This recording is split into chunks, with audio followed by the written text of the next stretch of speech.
أعوذ بالله من الشيطان الرجيم. We seek refuge in God from Satan. Bismillah ar-Rahman ar-Rahim. In the name of God, most gracious, most merciful. Tonight we're starting at Surah 55, excuse me. And our teacher tonight will be Lori, right?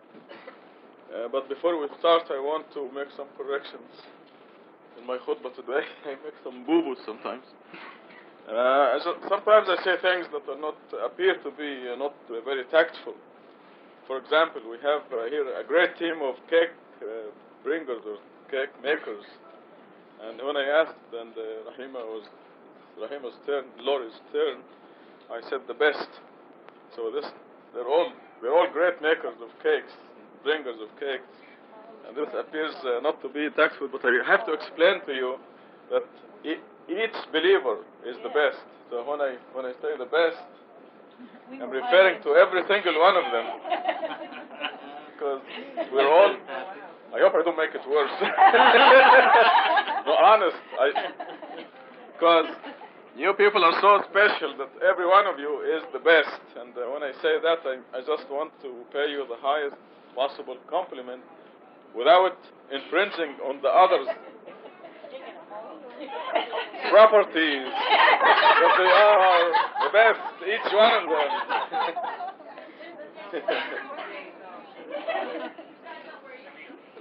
Every single... Did I describe your cake as the best when you brought it in? Now how do I get out of this one? Help! I think I get out by saying, okay, take it over, Lori.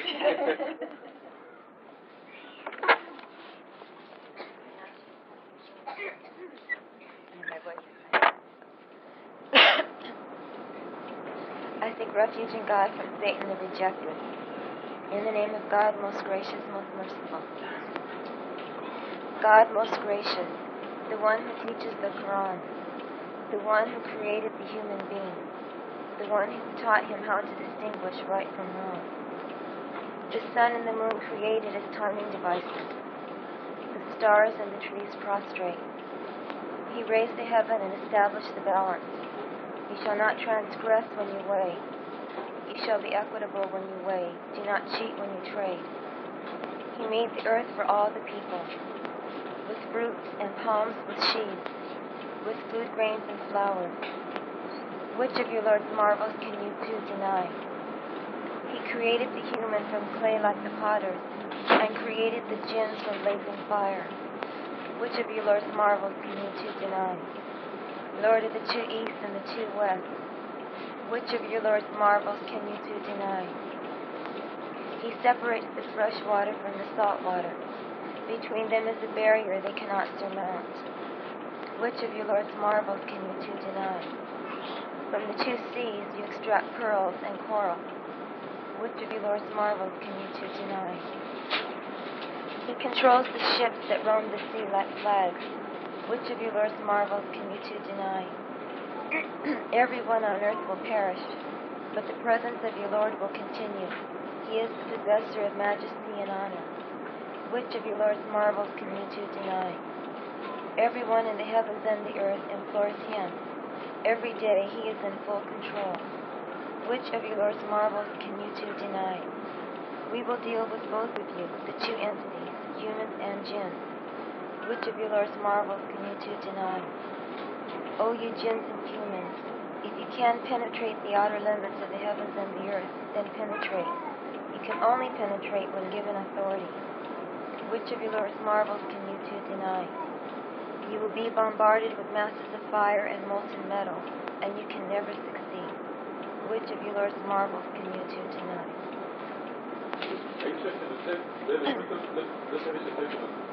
Do the same thing over there. Lima has grown up enough now. I put the hands on his back. Take good care of him. This chapter is very special to me because I have this weakness that I'm very impatient with knowledge, and if I don't know something, I can't grasp it. and it always caused me trouble in school because if I didn't understand it, I couldn't do anything about it. And I became Muslim, and I read the Quran, and I found out that I had to submit even though I didn't understand something. It was really a test for me because I just wanted to know. And I never understood the jinns. It was just like, I read it, and I knew that they existed, thank you. And I knew because it was in the Quran, I had to believe it, but I didn't know what they were, and nobody could explain it to me, and I got really wild explanations of what the jinns were. And it always troubled me, but I just forced myself to submit. And in the second chapter of the Quran, where it says that the believers are those who believe in the unseen, and this was part of the unseen. And I knew that inshallah was time that God would explain it to me. And one of the blessings of being in this mosque is having things explained to us. And as Rashad said in the khutbah today, it's a mercy from God that He sends a messenger from among us to explain to us. The knowledge is here in the Quran, and all of us have read the Quran. I read it once a month from front to back, and every time there's something new. And we get what we need at the time we need it. And we in this mosque are just developing so far. It's just amazing. Rashad and Lisa and Hassan went to Canada, and there where the people believe the way we do, they're still way behind us in the knowledge because we're here every Friday night learning and studying. We have the input of all these believers here, and we have a messenger that is given the knowledge that is passed on to us. And we're responsible for the information in the Quran. And, the verse in the Quran that was admonishing the romancers saying that they were believers when they weren't really, they were just submitters, and that's the first step. But only the believers can attain paradise. So if we don't have absolute certainty, we can't ever grow and develop to our fullest extent. And that's where the increased knowledge is such a blessing. And I've read this verse so many times, and the first time I read it, you too, humans and the jinns, I just didn't understand what it meant. I didn't understand what the jinns were, what their role was, what they had to do with me or with us. It was just a mystery, and I just, like I said, I had to force myself not to question it, not to be hung up about it. And when we had that discussion about jinns and the Quranic studies, I just kept my mouth shut, and, we heard different things. But now, just in this last year, we found out what this is, and so this chapter has a totally different meaning. And for the first time, I understand what it means. And we know now that the jinns are, they have the same requirements. There's other verses in the Quran that says that they have the same requirements that we do. Some of them believed in Jesus, and they believed in other things, and then they heard the Quran, and they believed, and they have the same requirements that we do. And they also have the same rewards that we do. They're entities that we can't see, we don't know. They can see us, but we can't see them. And yet, the heaven that's described here in later verses is for them too. They have their own, but it's the same setup as ours. It's exactly the same for them. And it's like, these creatures that are so important in this scripture that we don't know anything about. But now we know that the jinns were those that, before creation, sided with Satan and took a stand against God and believed that Satan could be a god besides God, that God could have partners, which is the ultimate blasphemy.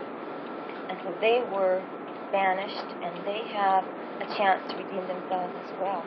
And our job is to, and I used to read about Satan and his troops and generations of jinns and humans, and I didn't know how do they come to be generations? How do they multiply? How do they, what do they do to reproduce themselves? And now we know that a jinn is assigned to each one of us, and so their reproduction it coincides with our reproduction. That each one of us is given a companion at the time of our entry into this world, and we're in the same boat. We both sinned. We both came to this earth with original sin. We both took a stand against God, the jinns more forcefully than we did, but we took the same stand as not being for God, because there's only two ways. Either you're for or you're against, and we were wishy-washy. So basically we were against God. We've both given the chance to redeem ourselves. thing is, the jinns took the definite stand, so they're going to try to convert us to Satan's way of thinking, into the original sin that we committed. So we have to convert them.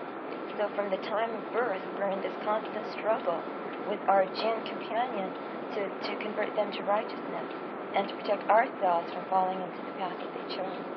And it's a struggle. It's a struggle every day of our lives, and it just goes on and on. And the blessing about knowing who your enemy is knowing what they are, what their goal is, what their tactics are, so you can learn how to defend yourself. And that's what the Quran is, and that's where these blessings come from. So we know that. And to me, the greatest blessing of all is knowing that we do have original sin. We're bad. We were born bad because we took the stand against God. Okay, so now that we know that, we know what we have to do. We have to just every day of our lives try to redeem ourselves from that sin. And the Quran is very specific about giving us the way to do it, and we know now, we've heard it several times in Khutbahs, that we have to ask ourselves every day, who is my God this week? Okay, because that's our only goal in life, is to redeem ourselves. Nothing else has any importance whatsoever. So we have to do certain things. We have to support ourselves. We have to take care of ourselves, but with the goal in mind that this is to do righteousness. We can't be a burden to society. We can't steal. So we have to work and support ourselves. So it's all in tune with the same thing, which is purifying ourselves and growing and developing our soul. So as soon as you take that stand, then the jinns are going to try to, your companion and others are going to try and make you stray away from that path. And the greater the stand you take, the greater the enticements are going to be, and you just have to be prepared. And I've talked to several people who said that they encountered the same thing I did when I made the stand, that I was going to really try and devote more of my thoughts to God, because I wasn't doing enough, and I knew it, that they just took over, and it's like they didn't want me to, even the little that I was doing was in danger of not being done at all. It's just this constant struggle. And so I know this now, and I know that I have to just be on the alert at all times for this. And we know that most of it is the sneaky whispering. And there's even a surah where it's, this is devoted to this, that Satan whispers to us, and little things that don't seem so bad. We've talked about this before. You can wait till the game is over before you pray, or, I'll pray later, and then something happens and you don't pray. And that time can never be regained. If you miss the prayer, you can't make it up. That time is lost. The inhabitants of hell are the farthest from God on the day of judgment. Knowing that heaven is close to God, they will leave hell and sneak into the area closer to God. But because they are not sufficiently prepared to come close to God, they will suffer terribly in the presence of God and will flee back to hell, and so on forever. So here's this vicious circle that they're in. It's just like the Jehovah's Witnesses now. They don't believe in hell, but they believe 144,000 go to heaven, and the remainder, their chosen people or whatever, go to paradise. But they still deny hell. They say there's no burning hell, there's none of this. You just no longer exist, which is a lie, out and out lie in itself, because nothing that exists can be destroyed. Like matter can't be created, recreated, or destroyed, ever destroyed. It just recycles in the real world that we're in the other world. It's not the real world, but in the world we're in now. So they don't believe in hell, because if you tell them anything contrary to anything pleasant after death, they say, well, we just don't exist anymore. Well, we never get punished for what we do wrong. Well, that's our punishment, not existing. But we can get a reward. If we're real good, we get this reward. But if we're real bad, we just don't exist anymore. They have a reward and no punishment. They wish this. That's what I'm saying. This is what I thought about. Quran says they would wish. Yeah, this is the hell they used to deny. Yes. They deny hell. So, I just want to add here something that we should all know. I know Lori knows that, but she just didn't mention it yet. It has to do with the looks. See, verse 40 says, which of you Lord, 39,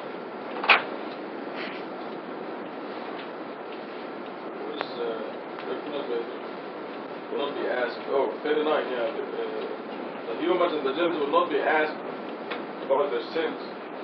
Nobody will need to ask anybody about anything because the believers develop their souls and the disbelievers fail to develop their souls. And in Surah 17 we're told that the differences in the hereafter, I mean, in this room, the difference in our sizes are within a few inches. In the hereafter, the difference will be like the difference between a mouse and the city of New York, the city of Tucson, let's say. So when you see somebody the size of the city of Tucson, he or she has developed the soul sufficiently. This is why they will be able to come closer to God. When you see somebody the size of a mouse, you don't need to ask, what did you do wrong? So this is why nobody will need to ask anybody about their sins. It's so obvious.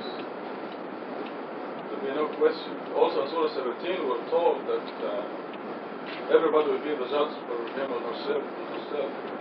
Because in that dimension we will see what we really look like, how much we really developed, or how much we lack developed. So 41, the guilty will be recognized by their looks. They'll be undeveloped, they'll be shrunken, like being born without arms and legs. Deformed. They will be born into the hereafter deformed, undeveloped, aborted. But they'll be alive, very well, very alive, not well.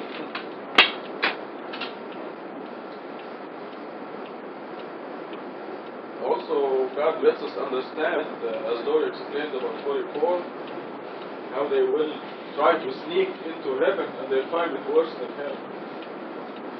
They will sneak into the lower heaven and they will find it worse than hell because they cannot come any closer to God. See, God left it completely up to us, completely. That's why God does not inflict an atom's weight of injustice. It's absolutely up to you. You can be as close to God as you want in the high heaven, or you can be as far from God as you want. It's completely up to us. So the conclusion is that God does not put a single person in heaven. It is the people who insist or choose and insist on going to heaven. The whole thing will be automatic in the hereafter. That's why it is important to do, for example, the 5 prayers a day. If you don't do the 5 prayers every day, you don't solve it. That's the minimum that you can do. Because those are the means for the real person. Just imagine if you don't feel, if your body does not die and you don't feel the body for 2 months, what will your body look like? There's no death in the hereafter. Just imagine not eating for 2 months. And the people out there in the street, they don't feed their soul for years and years and years. Can you imagine what they look like? Just bring it to our dimension here and think of bodies that didn't eat for a year. You see those skeletal pictures in the starving people in Central Africa, Ethiopia, Sudan, what they look like? You can see the ribs, the shrunk, skin and bones. And this happens to the soul. If the soul is not fed, the 5 meals every day, the guilty will be recognized by their looks.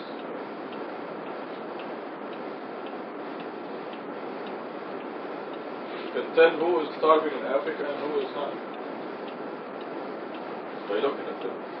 And in the hereafter you'll be able to know who is starving and who is not, except it will be by choice. So now we'll go back to Lori on number 46, the higher heaven. Yes. For those who reverence the glory of their Lord, there will be 2 paradises. Which of your Lord's marvels can you 2 deny? With abundant vegetation, which of your Lord's marvels can you 2 deny? 2 springs run freely therein. Which of your Lord's marvels can you 2 deny? They will have 2 kinds of every fruit. Which of your Lord's marvels can you 2 deny? They will relax on furnishings lined with silk, while the fruits of the 2 gardens are brought near. Which of your Lord's marvels can you 2 deny? They will have magnificent spouses therein, never before touched by any human or jinn. Which of your Lord's marvels can you 2 deny? They will look like gems and coral. Which of your Lord's marvels can you 2 deny? Is the reward of righteousness anything but the best blessing? Which of your Lord's marvels can you 2 deny? And these verses are just so beautiful. The higher heaven, and we know that the verses describing heaven and hell are allegorical because there's no way that we can conceive or understand what it really will be like. So God gives us things that brings it into our own dimension. But we know that there are stratifications, and for those, very clear here, for those who reverence the glory of their Lord,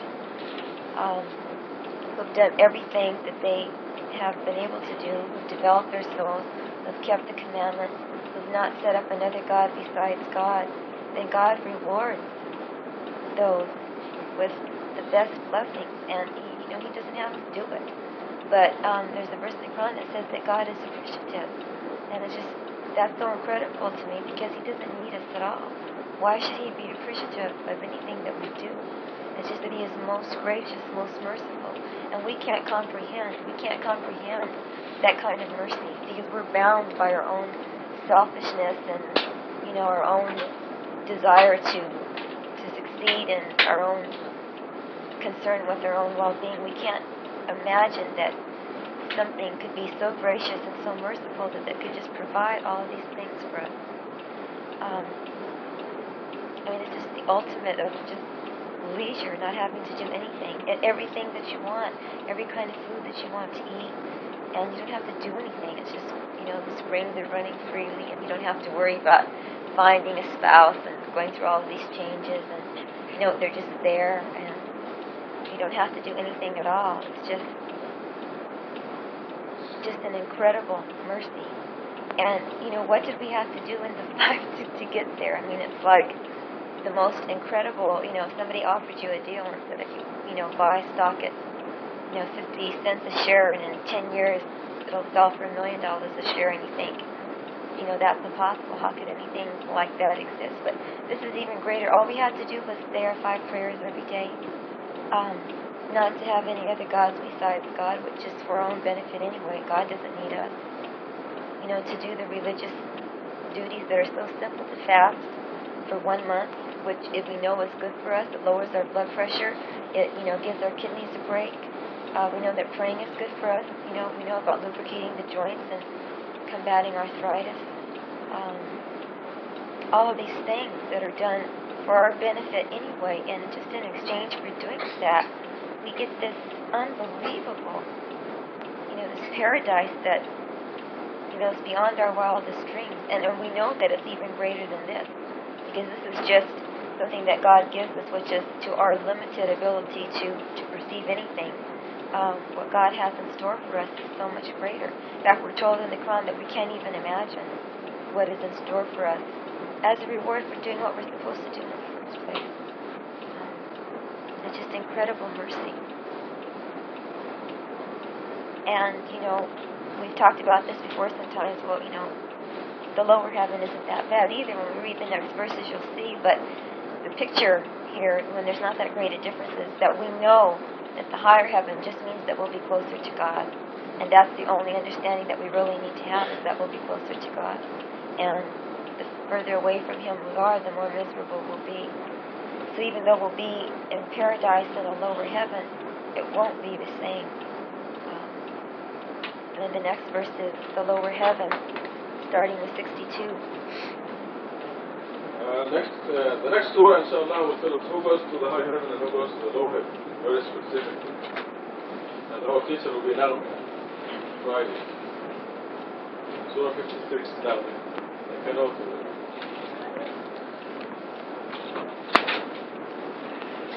Before, yes.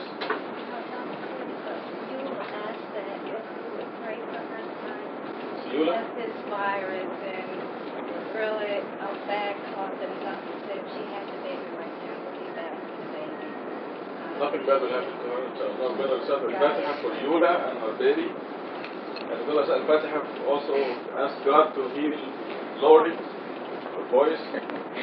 And Perry Bash's daughter Lamia is having an operation on her teeth next week on Friday. God loves it when we pray to Him and ask Him to heal our friends and heal us. And ask Him for the dearest wish. Also, we're going to pray to God to bless the birthday folks. Suad, Hamid, Hamid's birthday is tomorrow, and Suad's birthday is on the 7th. And the Irishans are having an anniversary, the 19th anniversary, I think. So, so we'll ask God to give them all the greatest year coming up, and every year after that to be even better. God's blessings. Al-Fatiha.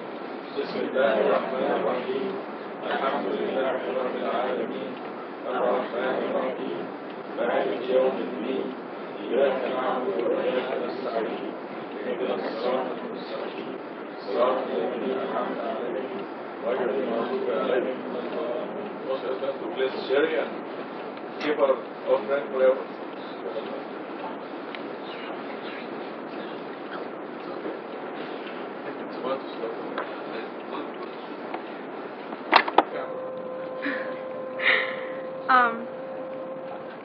From far ahead. Okay. We know. Should I repeat this? Yes. Oh, okay. Okay. God says, and those who are far ahead will be far ahead, and they will be closest to God. And far ahead is, of course, the highest heaven. And we know that far ahead doesn't mean how much money you have or what looks you have or how much education you've got, but it means what the kind of intelligence that you have within, where you see God and the truth and righteousness. And we know that that's what puts us far ahead, not because, like I was saying earlier, that there are a lot of people who have all those things and they feel like they have a lot of power and they're in control, but they are very miserable and they go through drugs and alcohol. Most of the people who are out there that are into drugs and alcohol are doctors, people that we go to help us, people who make all that money and who are in the high parts of society, and people who think they are in control.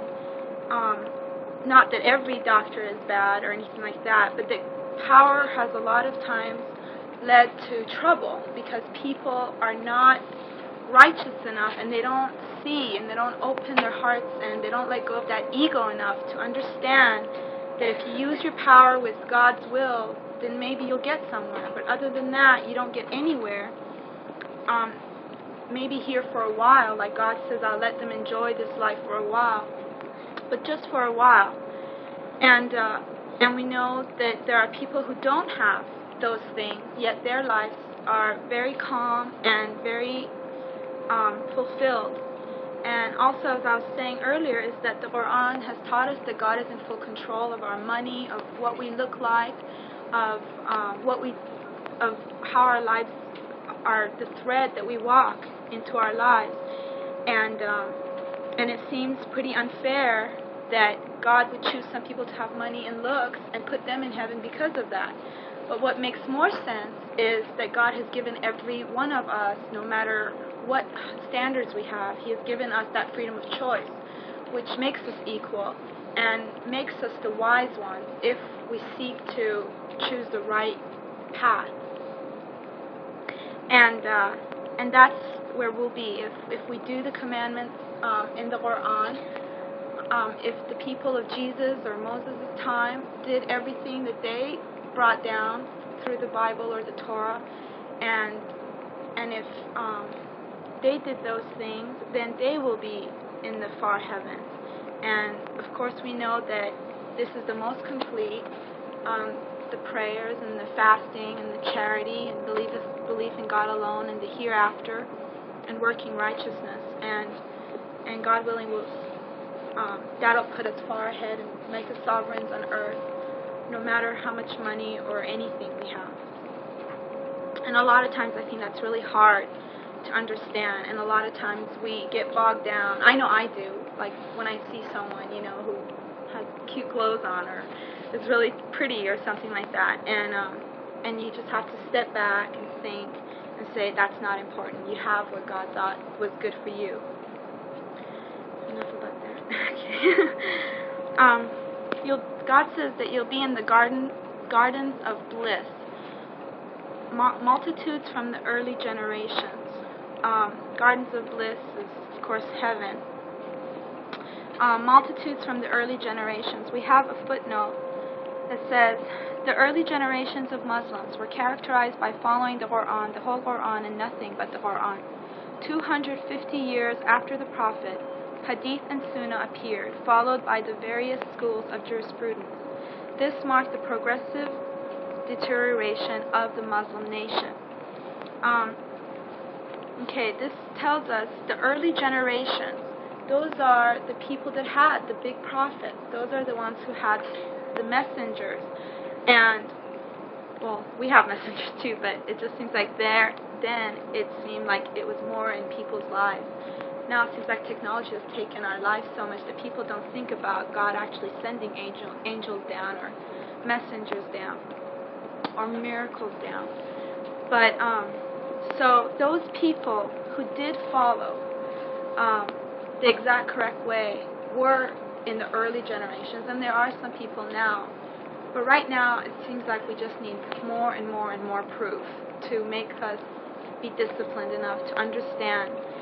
And it seems like as time has gone by, people just want to interpret the way they think. If they don't like something, the way it sounds, they have to change it to the way they want it.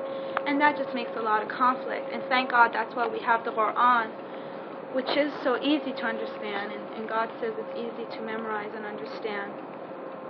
And it says in the footnote that 250 years after the Prophet, these two books appeared.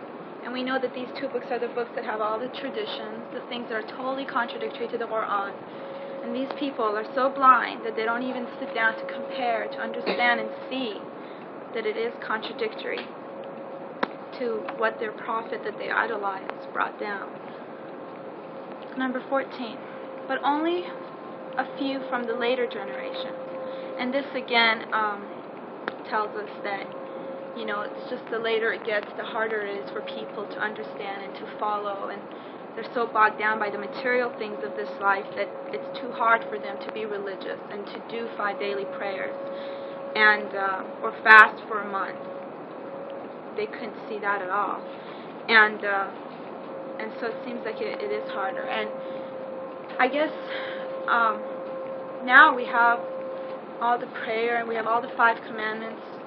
And it's more, I don't know what you want to call it, technical or something, to get, there's more work maybe to get to the highest heaven, and it's harder for those people who want to work that hard and want to put in the time to do their prayers and their fasting and wake up before dawn.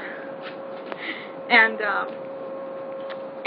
it is harder, and it just seems like those people have to go through more tests, and it just seems fair in that sense. God says that will be on sturdy furnishings. They will relax in rows facing each other. Serving them will be immortal servants. I know that a lot of these descriptions of the high heaven or the low heaven, or maybe even the hell, they're all allegorical. And God knows us so well that He explains all these things to us in a way that we could understand. And so everybody loves to relax, and they love to have stable things around them. It seems like one day you're down and the next day you're up, but God willing in heaven, everything will just be the same. And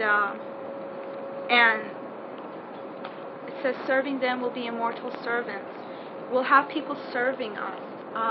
Whereas later on we'll find out that in the lower heaven they have to work for their water. They have to pour their own water, whereas we have servants, not we, but people who are in high heaven. I hate to be in the high heavens, and they will serve us with cups, pitchers, and pure drinks.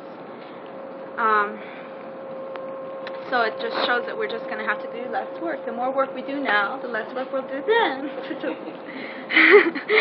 If this, then that. Just do it.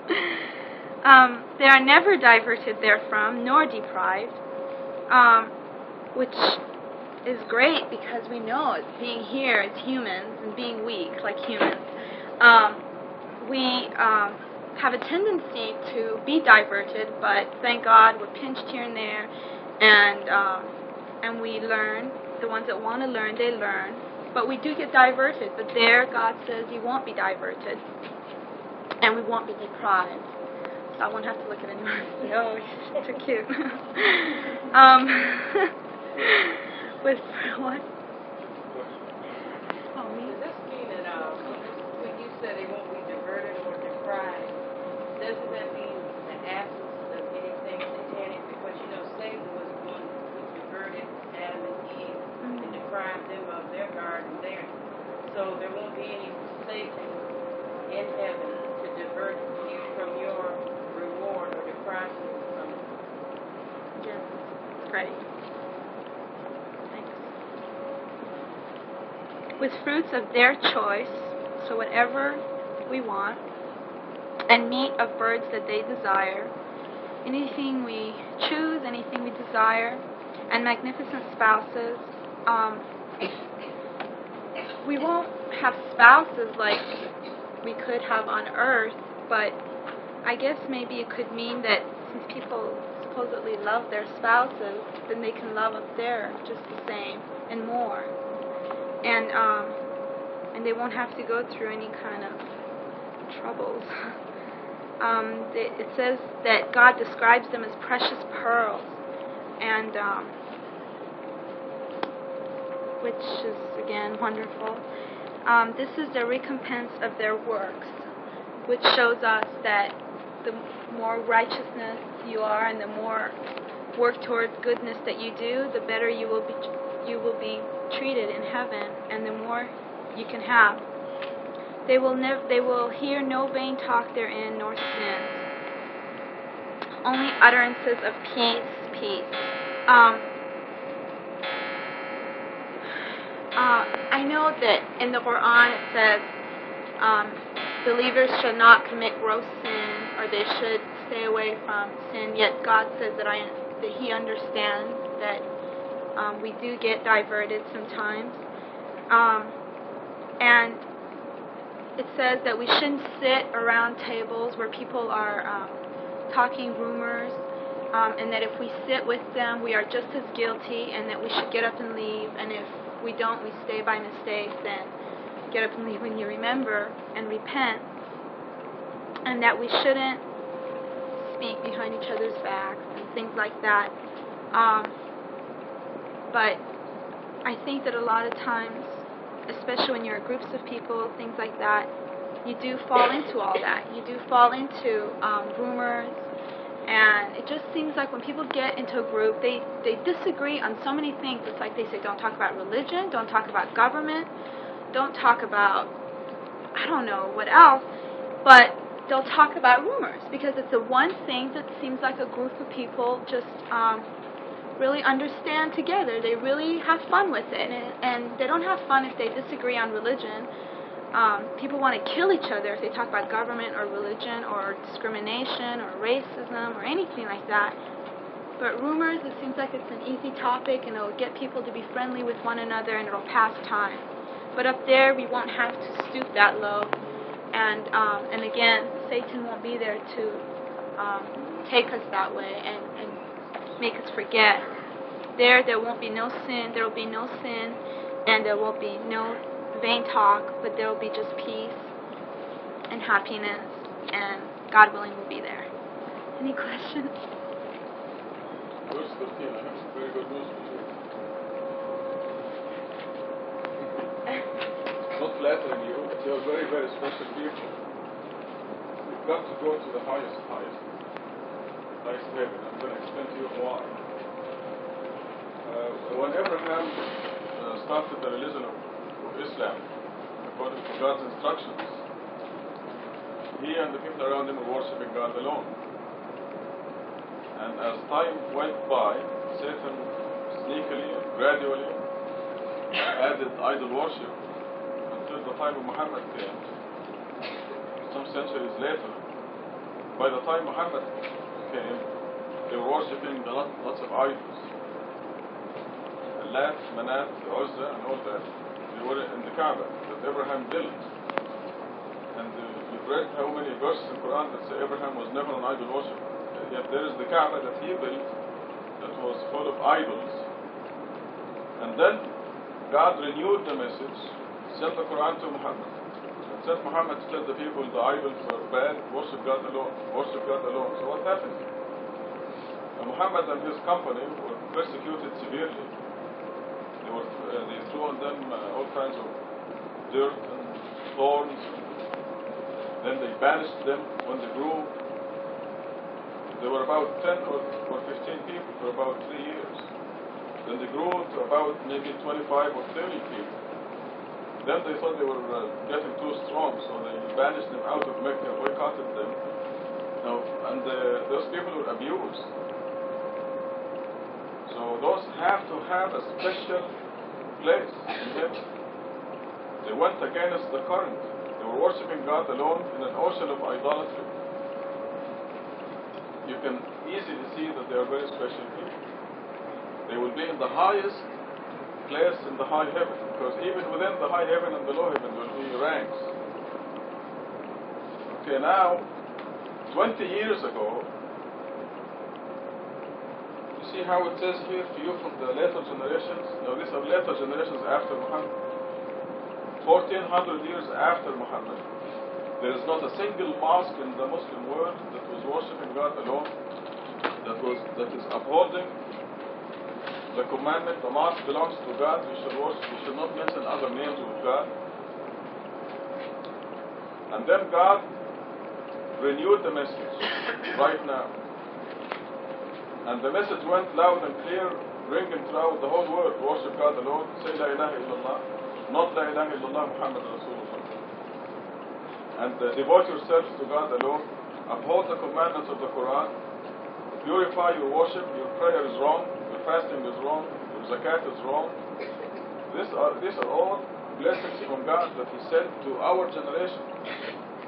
And again, we are subject to the same persecution, the same ridicule, lucky us.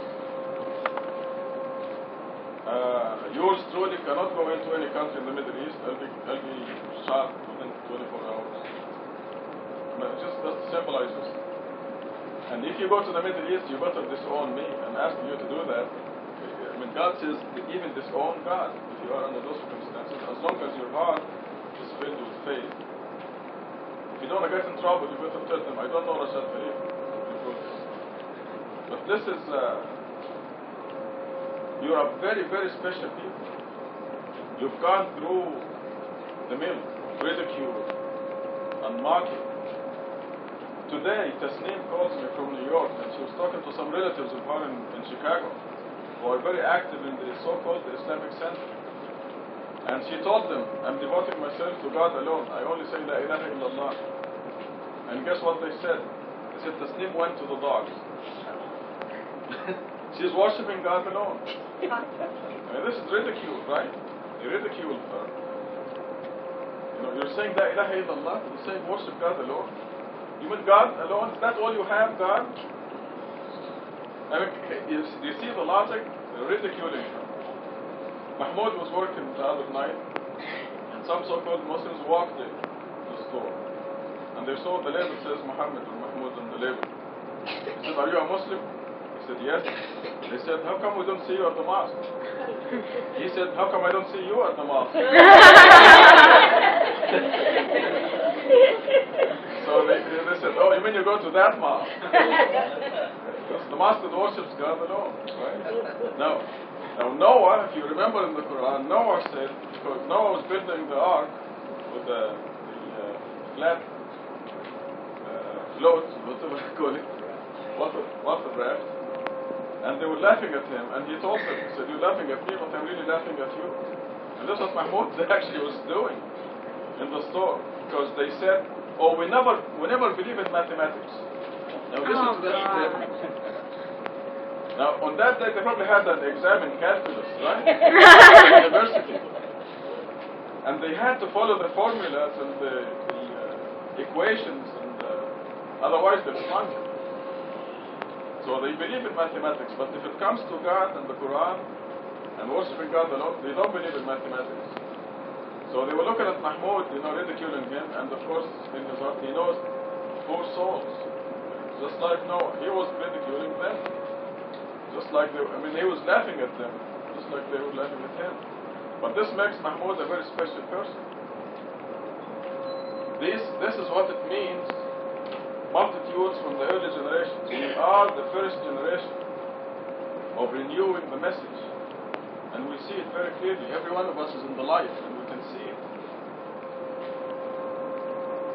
Just go in any mosque in the world and say, La ilaha illallah, and they will beat you up. You are saying, worship God alone. So you can see what happens after centuries from the first generation. Abraham was the first generation. And those people, when they threw Abraham in the fire, right? In those days there was no America for Abraham to run to. They threw him in the fire, so what did God do? He turned the fire into a cool and safe place. Because God says, do not think that I will abandon my messengers. God creates exits for them. So the exit for Abraham was a cool and safe fire. And the people who were with him, they were persecuted. They have to be special people, because the easiest thing is to go along with the masses, with the crowds. You think this shook Mahmoud? Not one hair. And this is why he's very special. I'm just using Mahmoud as an example. Muhtasham went to a grocery store to buy some Middle Eastern stuff. And he met some Arabs there. They're just totally ignorant. They know nothing. But he says, yes, we'll go to Masjid Musa, we worship God alone. And they almost beat him up. He wasn't big enough and strong enough. And a Turk. He would have beaten him up. So why do you have to take all this abuse? And all this ridicule? Do you think it shook him up? Did it affect his faith? If anything, it strengthened his faith. But he knows that those people are off. He knows they're ignorant. He knows they're not worshiping God alone. He knows they lost the prayer. Probably never prayed. Those people that do. You think they pray? I asked them how many surahs in the Quran Right? They don't know? They don't know? How can you say, man, they were well done. They were saying, you go to hell with Rashad, but they were pointing, one of them was really asking. It was Palestinian. Like, you go to hell with. And he doesn't know how many surahs in the Quran. Wait until the day of judgment when we put the cheese on the scale, it was 266. As he was saying, Paul, he's all fired up. I saw that 266. I said, God is telling you, I'm with you. He's miserable just because I worship, I choose to worship God alone. He said, look, they're so ignorant. They say, how can we say, all those people don't believe like we don't? We're so way off. That's the abuse and ridicule that all of you went through. All of you. There's Every no single base one. for their argument. The Bashar couple, the Bashar, they ridiculed them so many times. You mean you go to that mosque? And the answer is, show me a place where they worship God alone, and they'll go. We'll go to that place. I will go to that place. Any place where they worship God alone, we'll go. God is the one, God is the one who created you. God is the one who provides for you. God is the one who controls your health, your welfare. God is the one who controls your happiness. God is the only one who controls your success. Muhammad is dead. The saints are dead. Jesus is dead. Powerless. Even when they were alive, they had absolutely no power. So, I mean, it's just because you're going through. This is the first generation. We are so lucky.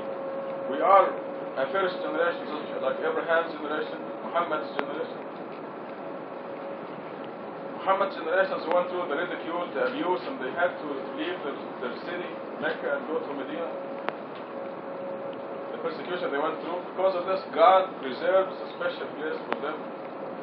God is reserving a special place for us. I'm saying it by God's grace.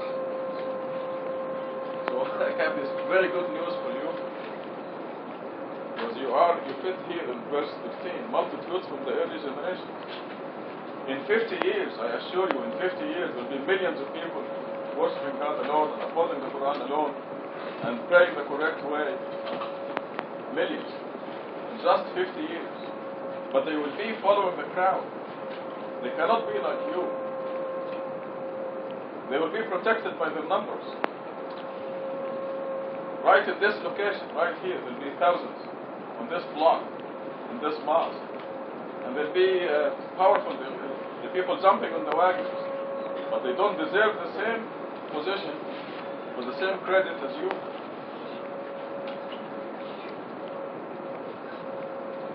So this is what it means. Multitudes from the early generations, but only a few from the last generations. Because these are the far ahead. In Arabic, Sabakun is Sabakun. These will be the closest to God. They're very special. That's you. And you start collecting benefits now. And we've seen it. We have a history already. We have a track record in this mosque, 10 years. We have a track record, a perfect track record in this life. It's guaranteed by God. You may have a pinch here and there, but it's because we make mistakes. The tests are brief for you. But if you stray off the path, you know you're going to get a pinch. And you get the pinch and say, thank you, God, and come back to the path. You are very special people. You deserve a lot of congratulations. God says in Surah 35 that the angels have wings, 2, 3, and 4. 2, 3, and 4, because the angels closest to God will be the most powerful, the highest in rank. You'll have more wings. This is figuratively speaking. And these are Sabakun, these far ahead people, like yourselves, will be there. I mean, all those are angels, but still, they have ranks. And 50 years from now, the thousands of people who will be in this location, inshallah, they will go to the high heaven because they worship God alone and they will pray the correct way. And they'll go to the high heaven, but they cannot attain your rank because you're the ones who are taking the abuse. The people who take the abuse and the ridicule have a very special position in the Bible and in the Quran.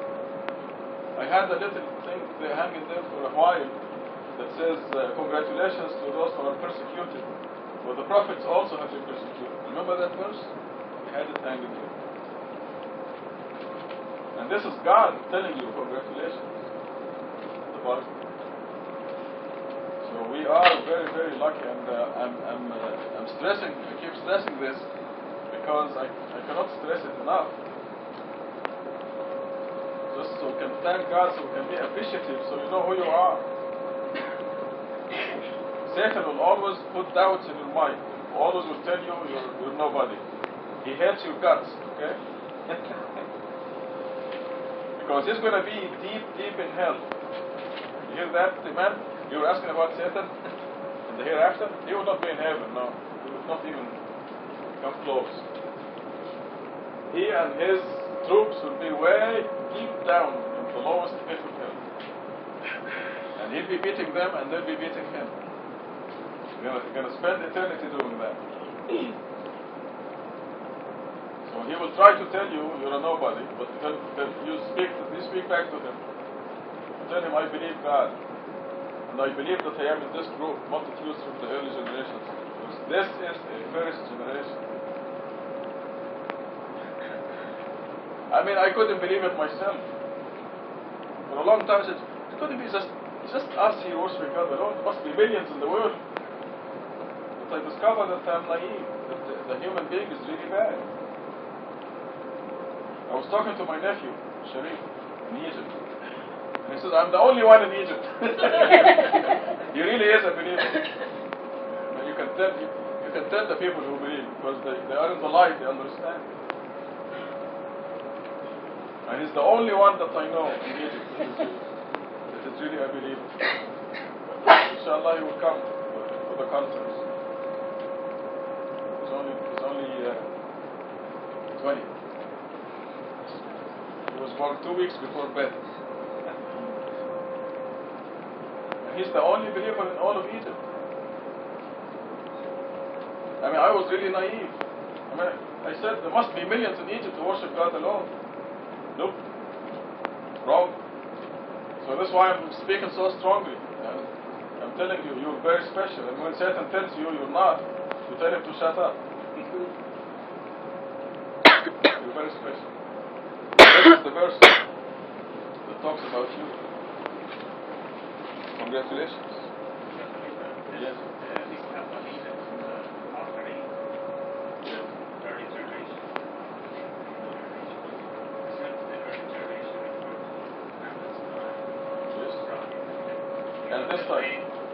And this time, right now, refers to Muhammad's time, Ibrahim's time, and this time, our time. We are a first generation right now, because we are the fortunate generation that is renewing God's message, restoring it, cleaning out all the junk and the elevations. When you go back to Iran for a visit, you would be, which town will you be in? Tehran? I think you'd be the only one in Tehran who was praying the correct way, and you and Naghmeh, okay? You'd be the one, and they laugh at you. When you tell them in the tashahhud, I just say the name of God alone, so you mean you don't mention Muhammad or Ahl al-Bayt or Ali? No. See, this is what we cleaned out. Cleaned out all the creatures. We just mentioned the Creator. And this is restoring the religion. So you are a first generation. Does this make you special or not? When you're the only one in Tehran who's praying the correct way. Tehran is how many millions? 5? Yes. To see the details. But this circle here, if you start on this side, you put down start with the first verse of Quran. And write the number of every verse of Quran. 1, 2, 3, 4, 5, 6, 7. The first surah, 7 verses. Then put 7, the number of verses in the surah. And then do the same with every surah, all the way to the Quran, only in the upper half. And then, okay, let me do the other way around. Start with the number of verses in the surah, 7. And then the number of each verse, 1, 2, 3, 4, 5, 6, 7. And then you link with the other system where you put the verses first and then the number later. Okay, you will end up with a number that is in a circle that is 25,400 approximately digits. Numbers. This number is 1 mile long, and it is divisible by 19, and it has all the numbers of the Quran with the two systems. One system where you put the number of verses at the end of the list of verses. Another system you put the total number of verses at the beginning, and in between the two systems you have the number of the verses in the whole Quran. It's going to be in the circle. This eventually is going to convert the whole world, because they will know that this book is not human-made. I mean, the miracles are becoming so strong now that they will be irresistible. So we may be a very special, you're still a very special group, generation, because you've been here even before this miracle was half this strong. It is growing now. And 50 years from now it's going to be very common knowledge. People will accept it easier because there'll be more people talking about it. These people told Mahmoud, we don't believe in mathematics. They don't even look at it. But as they jump on the wagon, they will look at it and they will see it and they will know. They will not just believe, they will know that this is God's message to the world. So the later generations for us may be different from the other. There are only 300 years left not say that Khalifa is not offering. Yes. That he's going to be at all time as expected. The split the system. You see, Christianity was corrupted 300 years after Jesus. I mean, totally corrupted. They had the Nicene conferences, and they invented the Trinity and everything. 300 years after Jesus. With Muhammad, it was 300 years that the Hadith became recorded, and Islam was wiped out. Totally corrupted. 300 years after Muhammad. Now, with our generation, when it is 300 years, it's going to be the end of the world. And this is documented here in the Quran. So we have a special situation here. Also, we have a verse in Quran in 41:53 that says, "We will show them our signs in the horizons and within themselves until they realize that this is the truth." So this is a prophecy that God gave us, and this is what's happening now. And it will take 300 years for the world to realize, probably every single person on earth will realize that this is God's message to the world. And I suspect the world will end with the only believers on earth. That's when Satan will throw up his hands and say, "I give up, I have no constituents anymore." And that will be the end of the test. The miracle is very powerful. And this is the very reason why you are very special people, because you believed from the very beginning. Some of you, even without looking at the miracle at all, you agreed to worship God alone and uphold the Quran alone. That's a very special situation.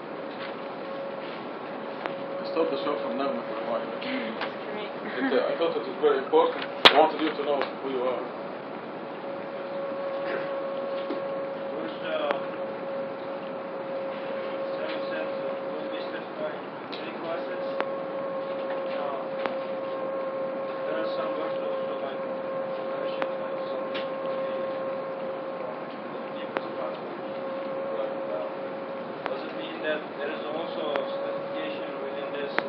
Yes, within each layer, yes. Right. But you can call this hell, there will be grades of hell in there. It will be the deepest, the hypocrites will be in the deepest pit of hell. Hypocrites are people who think they are believers, they say they are believers, they believe they are believers, but they are not. Those are the hypocrites. But the whole place is hell. And God says those who verily miss hell and make it into the lowest layer of the purgatory, God calls this a fantastic triumph.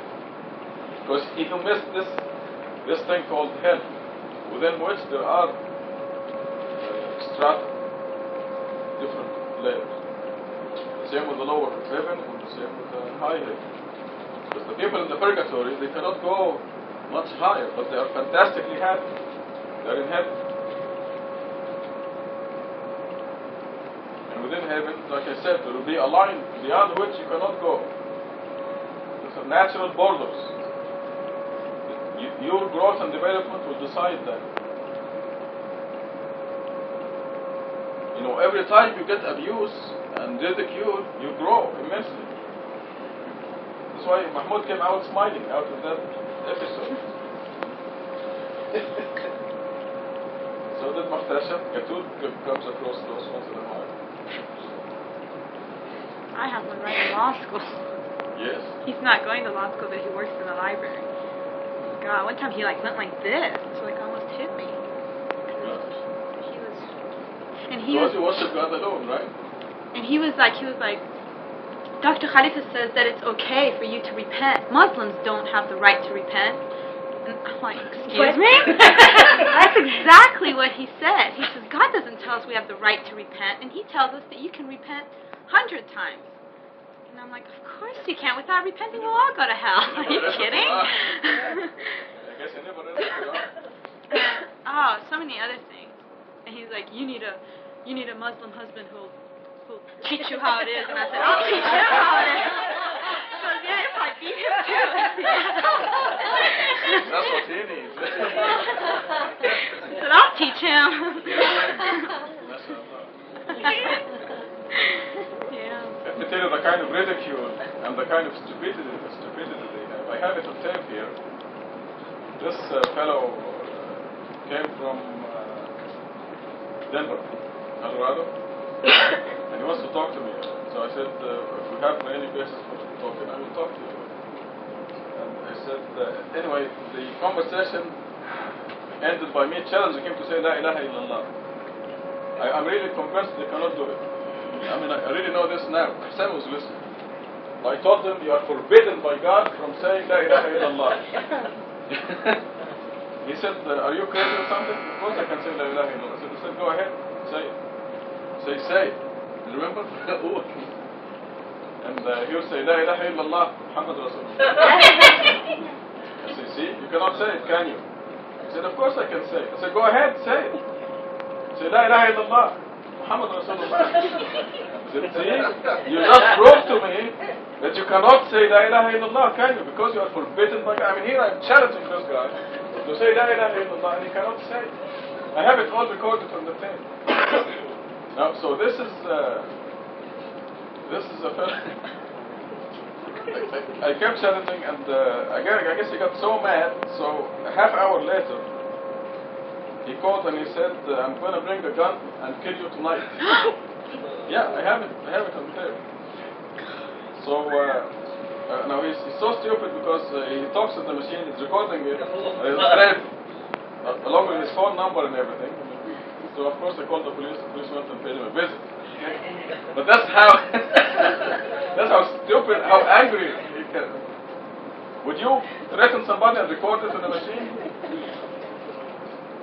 Yeah. His address was divisible by 19. But this is the kind of abuse, the kind of ridiculing that every time you go through this, you grow immensely. This is a very special treat for you.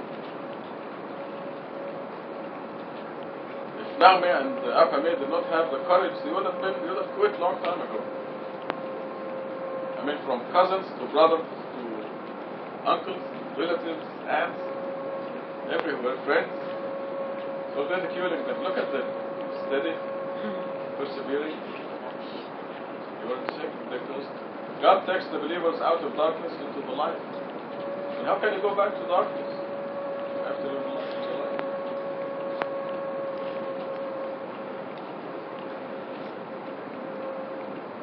You cannot say La ilaha illallah. Actually, I know they're forbidden by God from saying it. Or hypnotized by Satan, or whatever the mechanism is. So within the high heaven there are ranks, and within the lower heaven there are ranks, and within hell there are ranks. But these are the general divisions. As we saw in Surah 55, there are a big difference between the high heaven and the lower heaven. What we have seen are the general characteristics of it.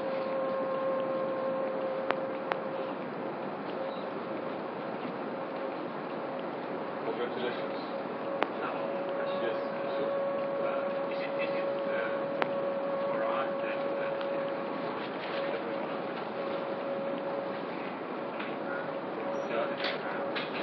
No, there will be more believers than ever. Now, by the way, some people that were kind of suspicious of my population estimates, and God never turned me down. Parade magazine, the last issue, had an article of the population. They had a population curve there, and it is in full agreement with my estimate. So, just in case. Talking about the grass eaters, Yeah. the early generations, including us in the bar. Right.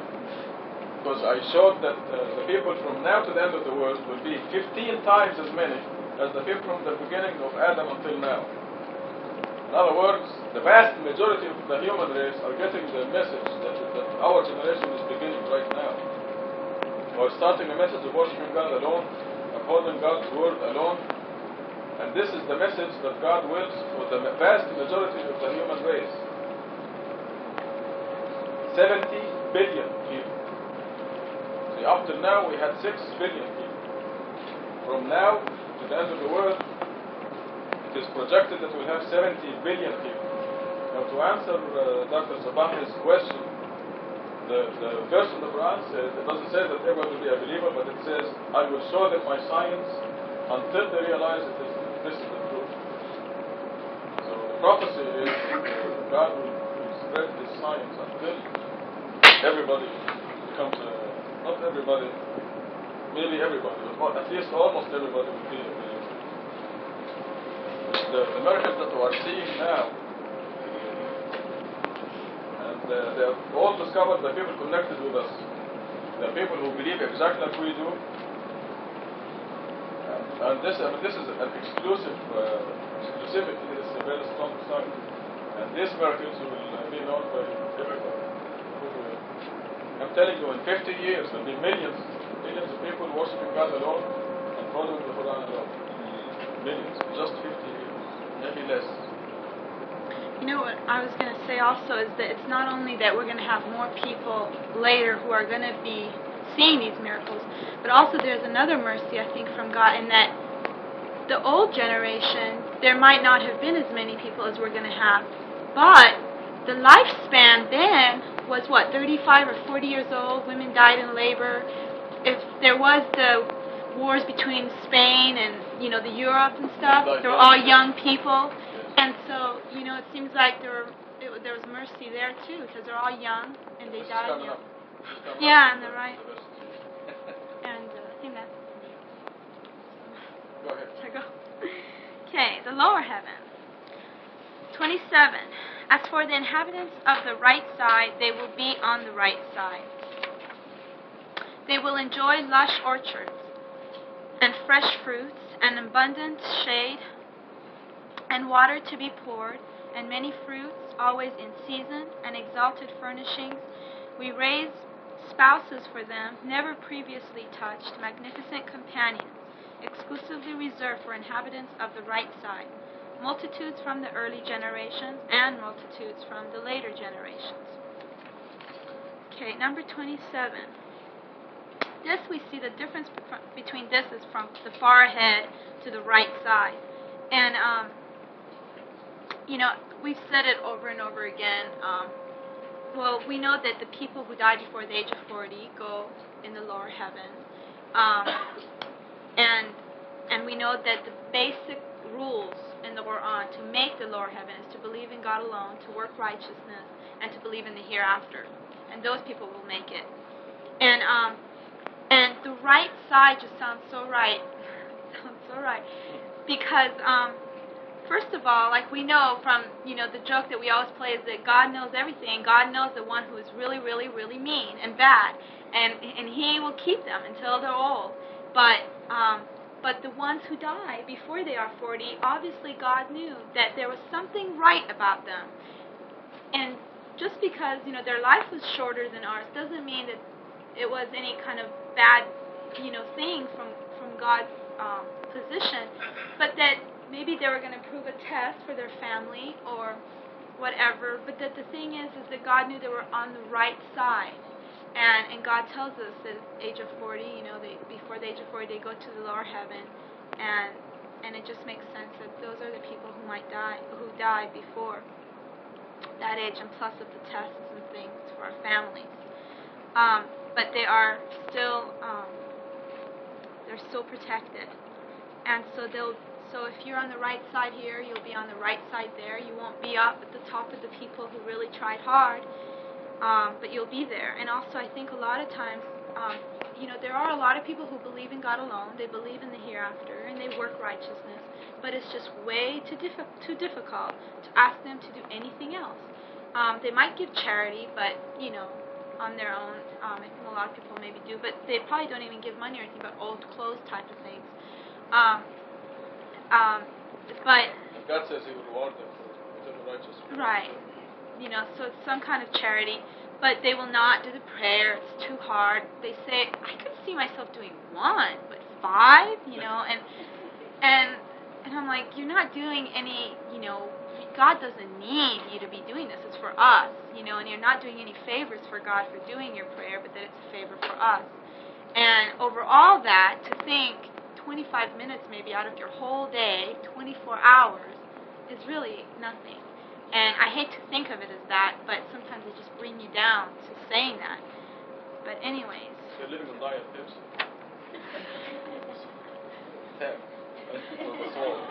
I know.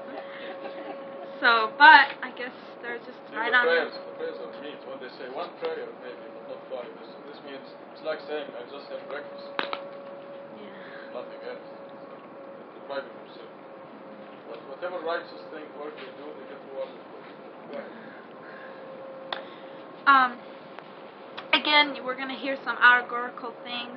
There's going to be some difference from the highest heaven.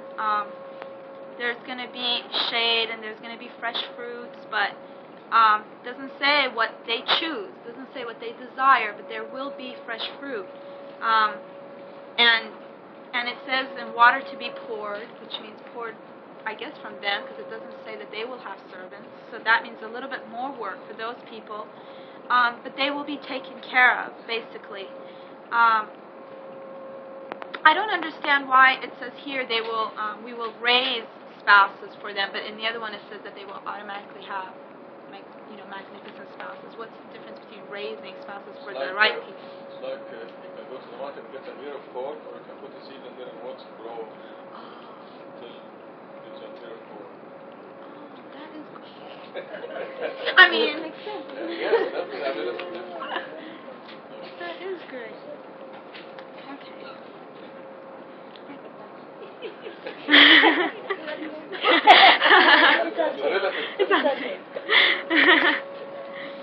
And here we have multitudes from the early generations and multitudes from the later generations, which goes along with what you were just saying, that in the later generations that come after the people who went through all the trouble and the hassles of people laughing at them and mocking them, there will be a lot of people who will be, God willing, following the scripture. The footnote says, because all the humans who die as children will be assigned to the lower heaven, the proportion from each generation is about the same. That also makes sense, of course.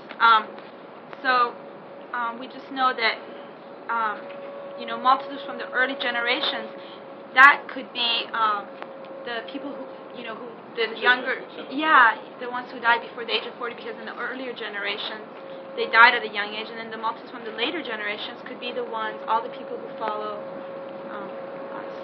No, but because that's how it happens all the time, no matter what is happening. It could be Abraham's generation, or Muhammad's generation, or Moses' generation, but still children die.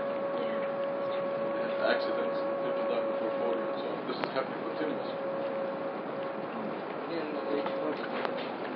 No.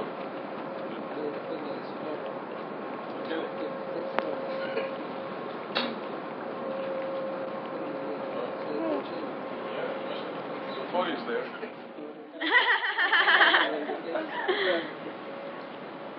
Yeah. Any questions about the lower heaven? Hell. 41. Hell goes right after 41. Wait, what? It's 41. My God. Oh my God. Yeah. This has a meaning. Yep. 41 means hell. If you don't make that you don't make that decision by that Okay. way. That's the year of his way now. 41 and higher. We didn't make sense. Remember the circle? See, this circle here means every verse in the Quran is numbered according to a system. God's system.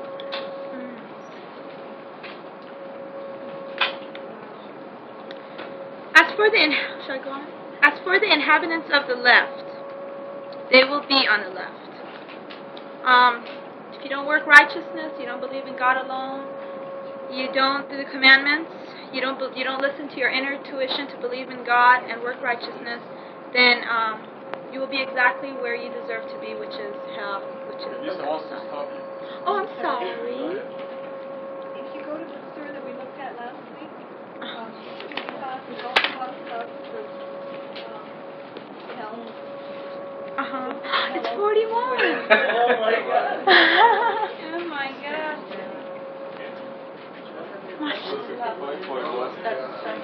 This is 41.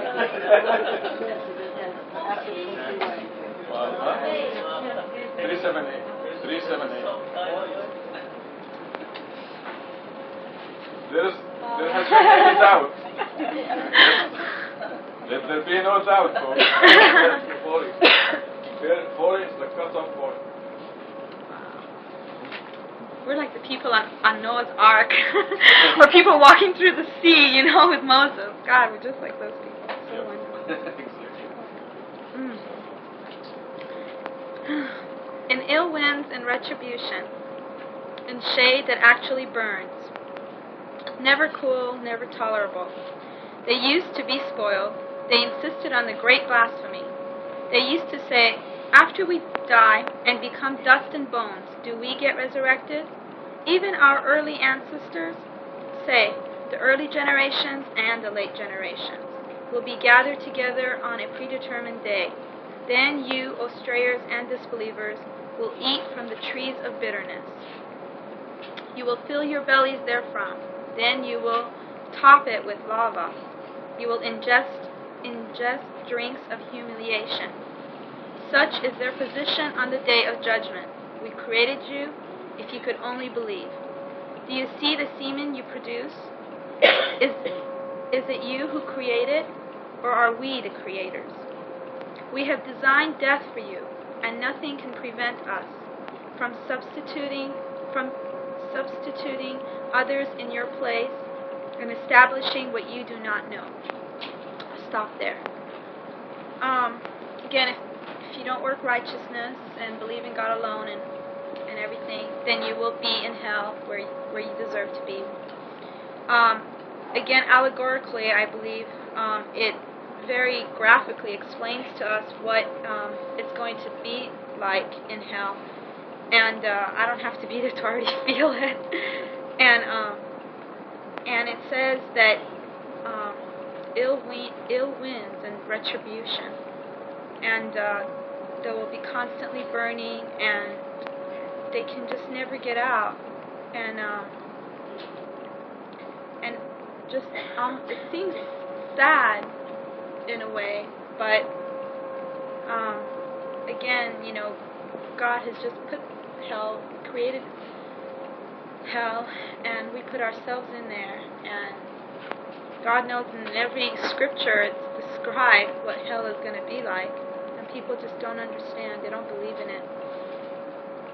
They used to be spoiled. They insisted on the great blasphemy. They used to say, after we die and become dust and bones, do we get resurrected? They used to be spoiled. That seems like such a, good word again. Spoiled. It's like, it seems like the people who just want to be in control, and the people who just think that material things make them happy, and if they're down, well, it's okay, honey, let's go shopping or whatever. Actually. Wait. Believers can do that too. Ask Hassan.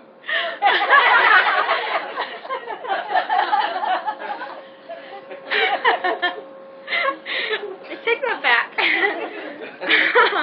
I said thank you, God. After I say thank you,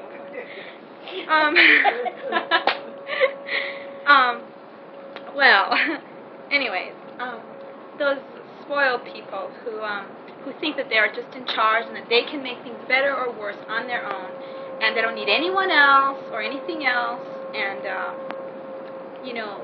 long as they have their everything that they like in this life, then it's fine, and they don't have to question the hereafter. That they don't feel that there's anything holding them back for them to be seeking God. It feels like a lot of people, when they go through a bad time is when they go towards God, and it says it in the Quran. It says, whenever hard times comes to them, they remember me, and when things get better, they forget about me.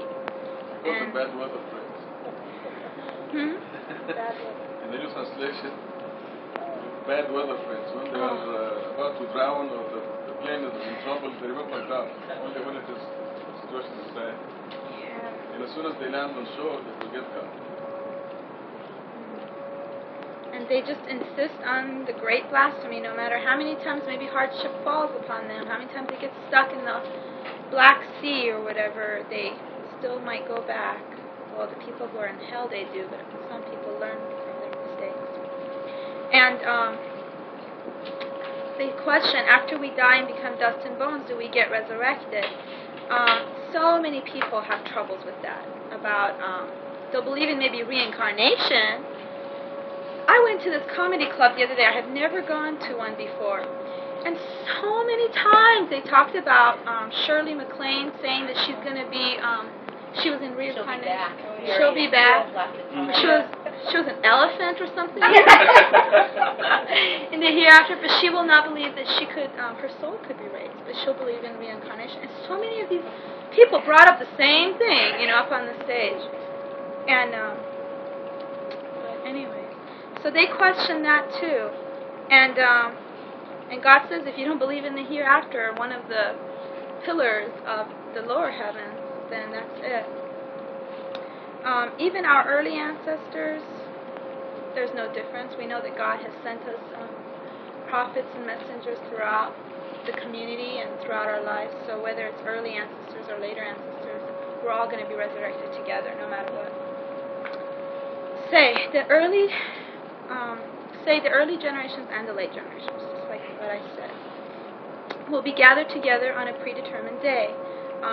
We know that the day of resurrection, the day of judgment, will come in about 300 years, and that everybody will be waiting in line, and they will be judged by their souls and their videotape, and we're all going to be together. We're all going to see what the other person is, and there's nothing you can hide.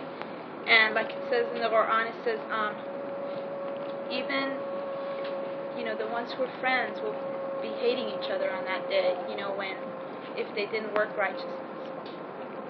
So all be together. Then you, O strayers and disbelievers, will eat from the trees of bitterness. You will fill your bellies therefrom. Then you will top it with lava.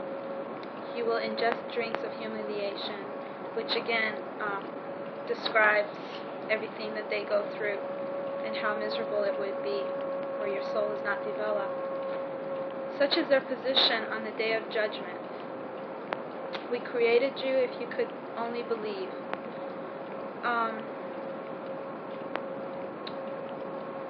Do you see the semen you produce? Is it you who created it, or are we the creators? Again, this is a reminder again for us to take a look at, gosh, how were we created? How did all this come about? And it's just incredible how the whole system of, I guess, getting pregnant or whatever works, and it's just really amazing. And somebody doesn't question where that came from. They think that it came from generations of monkeys, then I think there's something wrong with that. Anybody see Nova? Nova? We're talking about this. Had a program on it. Have the semen students and the students in the fertilization. Only one out of just If anybody sees millions. that and does not believe in God, I can't imagine anybody watching that and not believing in God. It was a few days ago. Just how perfect every single woman's body works. I mean, it's amazing. And God questions it. Is it you who created it? Is it the prophets who came down? Is it the messengers who created it? So tiny,